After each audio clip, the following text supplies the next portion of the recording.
Regresamos con argumentos. Gracias por estar en sintonía a través de la señal de Globovisión. Seguimos conversando con Indira Urbaneja. Estábamos tocando el tema de los acuerdos. Conferencia Internacional de Bogotá tocó el tema de Venezuela con 20 países. Sí. Y uno se pregunta, bueno, a pesar de esos esfuerzos internacionales, de representaciones de muy alto nivel de diferentes países, tanto de América Latina como de la Unión Europea, de Estados Unidos, pero bueno, todavía sigue en stand-by, ni siquiera el tema del acuerdo humanitario se concretó, que es lo que inicialmente la población venezolana desea. Tú decías que Estados Unidos pues también debería poner sobre la mesa asuntos de una forma más clara, o por lo menos también dar señales en forma positiva. Sin embargo, con esta medida de los FARC sobre Citgo, pues se pone otra traba más a esa mesa. Pero por parte del gobierno de Venezuela, ¿cuál debe ser el accionar o la respuesta, o en qué deberían ceder? ¿Qué muestras o qué gestos deberían dar para que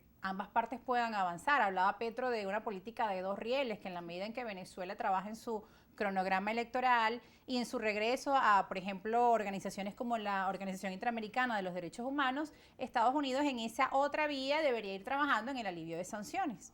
Pero ¿qué pasa cuando ninguno de los dos rieles pues avanza? Más bien van como hacia atrás.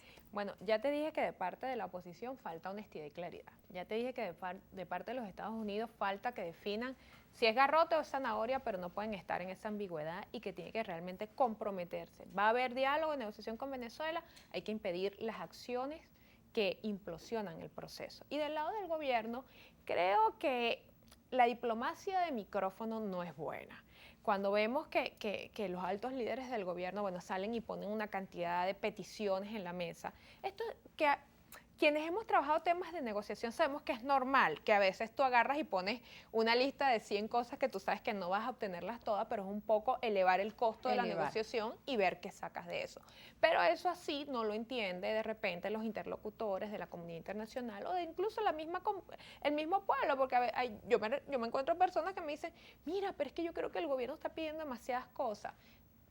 No estoy entrando a decir si lo que el gobierno pide es justo o injusto. Yo estoy hablando desde que creo que deben de mejorar su estrategia en cuanto a las peticiones y a modular un poco las respuestas, porque deben de entender que muchas veces estas cosas que suceden es precisamente para tirarle un cambur a la negociación y obtener una respuesta incómoda que justifique del otro lado también subirle el volumen a Porque las hablabas agresiones. que hay enemigos de este proceso de diálogos y negociación. Totalmente. ¿Quiénes son esos enemigos? Mira, del lado internacional incluso, por ejemplo, en Estados Unidos, yo conozco norteamericanos que están casados y se la juegan todos los días con la paz de Venezuela, pero también conozco a otros que están dispuestos, no guerra, guerra, guerra y todo negro, y que son precisamente quienes les abren la puerta, bueno, a Leopoldo y a Guaidó y a toda esta gente allá, porque esos son precisamente los que son contra el diálogo.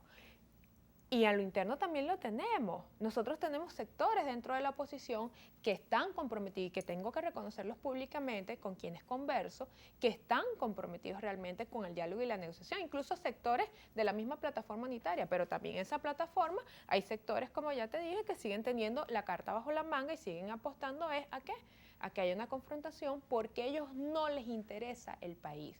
A ellos lo que les interesa es que venga una fuerza extranjera, saque a Maduro de Miraflores y los coloque a ellos. Y tampoco ese es el cambio que el país necesita. ¿El país necesita avanzar en cambios profundos? Sí, cambiar su modelo económico, volver otra vez al juego democrático donde todos nos respetemos y donde todos los actores son reconocidos. El país necesita, para poder desarrollarse y darle respuesta, porque entramos en la otra cara de la luna, las demandas salariales. Claro.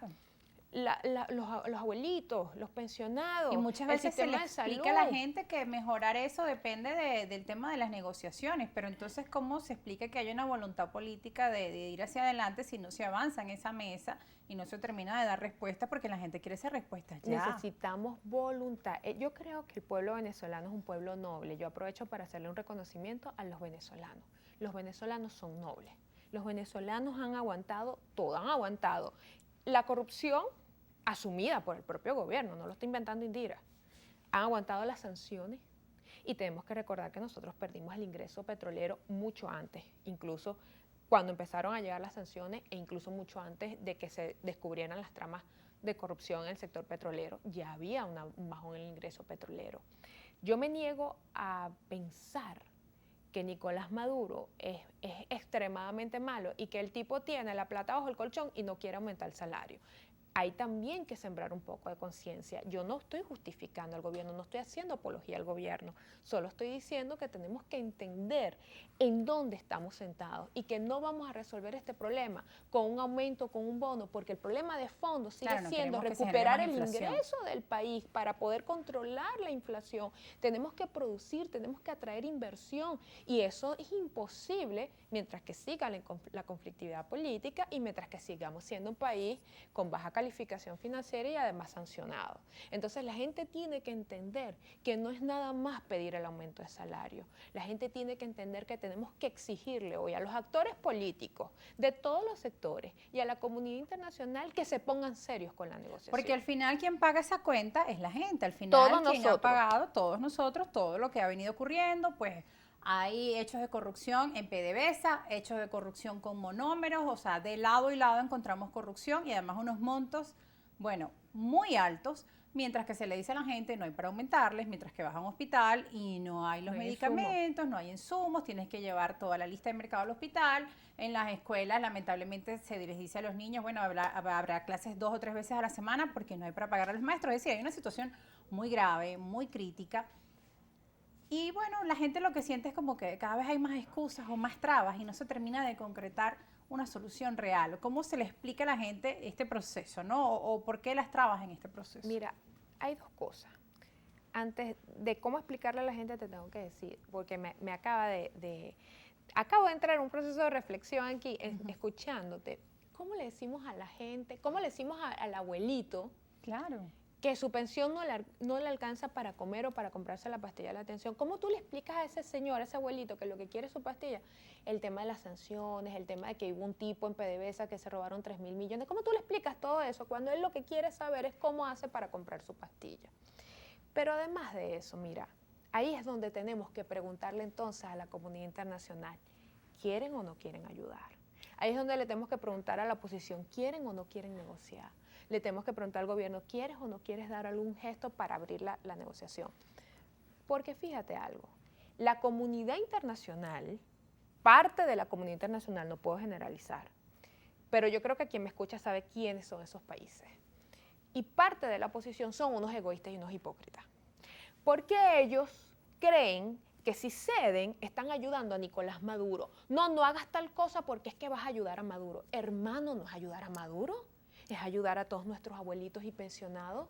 ¿No confías en Maduro? Bueno, el fondo no se iba a administrar compartido con la ONU para evitar incluso corrupción. Es que ni que le pongas las herramientas ceden, porque ellos se quejan de que es que no pusieron fecha y te dan un poco de argumentos jurídicos que yo los entiendo.